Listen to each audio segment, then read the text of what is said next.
Coucou tout le monde, bienvenue sur Viens et suis-moi. Écoutez, prête l'oreille, je suis Vaya Prière et je suis très heureuse de vous retrouver aujourd'hui pour notre 6e jour dans notre étude de la Semaine Sainte, jour où nous étudions le procès, la crucifixion et l'enterrement de notre Sauveur Jésus-Christ. Chers frères et sœurs, j'espère que vous avez pris le temps de vivre chacun de ces événements tout au long de cette semaine et que ces événements vous ont permis de vous rapprocher davantage de notre Sauveur Jésus-Christ et d'éprouver davantage de reconnaissance et de gratitude vis-à-vis de lui. Une fois la passion en Gethsémani terminée, il se livra volontairement à ses détracteurs.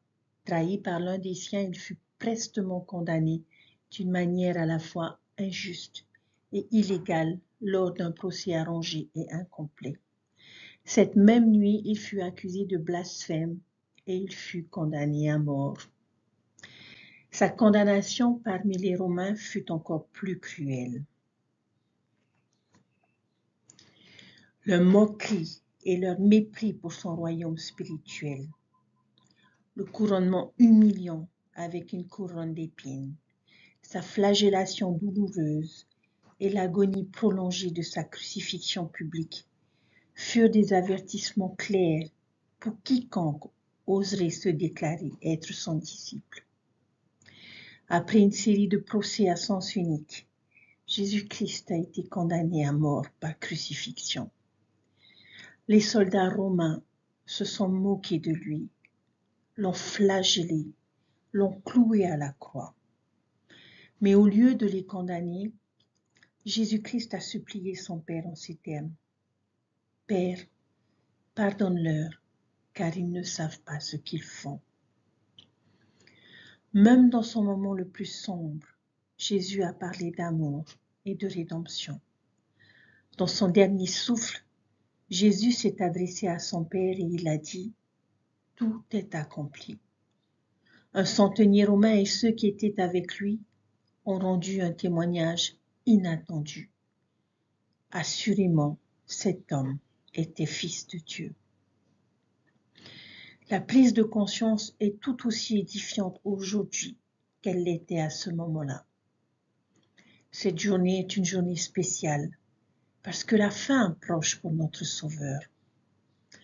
Et lorsque nous regardons son cœur, nous voyons qu'il est bon. L'une des meilleures façons de pouvoir nous rendre compte à quel point son cœur est rempli d'amour, c'est en étudiant les 7 dernières déclarations qu'il a faites avant de mourir. Il est important pour chacun d'entre nous de comprendre leur message. Il a dit « Père, pardonne-leur car ils ne savent pas ce qu'ils font ». Au voleur, à ses côtés sur la croix, il lui a dit « Tu seras avec moi dans le paradis ». À Jean, regardant sa mère pleurer à ses pieds, il lui dit « Voici ma mère ». Et alors qu'il souffrait sur la croix, il a déclaré « Mon Dieu, pourquoi m'as-tu abandonné? J'ai soif, tout est accompli. Père, je remets mon esprit entre tes mains. » C'était ses dernières paroles, c'était ce qu'il voulait que chacun retienne. Lorsque nous lisons chacune de ces déclarations, nous pouvons voir sa bonté, comme lorsqu'il parle à ce voleur sur la croix à côté de lui et lui dit « Tu seras avec moi au paradis ». Jésus est allé à la rencontre de ce voleur sur une croix et lui promet que bien que cette rencontre se soit faite dans le pire moment de leur vie, dans la vie de ce voleur, selon l'état dans lequel il l'a trouvé, il le rachèterait, il le rendrait meilleur et tout irait bien pour lui. Le Sauveur sait comment secourir chacun d'entre nous, selon nos infirmités. Il ne s'est pas contenté de jeter un regard aux autres personnes autour de lui, non. Le Jésus en qui nous croyons est allé à la rencontre de cet homme sur la croix et l'a secouru de ses infirmités. Il était disposé à accompagner ce voleur dans cette terrible épreuve, alors que lui-même vivait cette atroce épreuve. À chaque étape de sa souffrance, le Rédempteur du monde fit preuve d'une maîtrise de soi exceptionnelle. Il pensa toujours à bénir les autres. Avec gentillesse et tendresse, il demanda à Jean de prendre soin de sa mère Marie.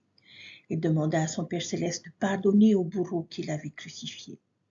Son œuvre sur terre était accomplie. Il remit son esprit à Dieu et rendit le dernier soupir. Le corps du Christ fut mis au tombeau et il y resta pendant 3 jours. Nous voyons ainsi combien le Sauveur est bon. Il l'a été pour ce voleur, il l'a été pour moi et il le sera pour tous.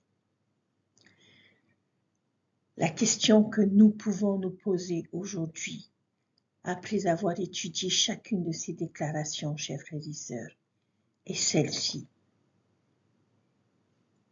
Comment pardonner davantage à nous-mêmes et aux autres, comme le Sauveur nous pardonne? Comment pouvons-nous témoigner de la bonté du Sauveur? Je vous invite, chers frères et sœurs, en ce vendredi,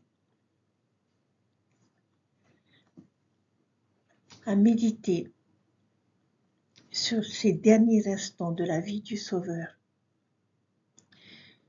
à regarder son cœur dans ces derniers instants et à regarder et voir que malgré sa souffrance, c'était aux autres qu'il pensait. Et il n'avait qu'un désir, que Dieu puisse pardonner à tous ceux qui l'avaient maltraité, à tous ceux qui l'avaient rejeté et à tous ceux qui l'avaient crucifié. Alors si le Sauveur, dans son moment d'agonie, a trouvé important que chacun de nous puissions être pardonnés, ne devrions-nous pas également, chers frères et sœurs, trouver la force de pardonner à ceux qui nous ont offensés ou de nous pardonner à nous-mêmes? Je prie que le Seigneur puisse nous bénir et nous aider dans cette journée. Je vous souhaite un bon vendredi de Pâques à tous.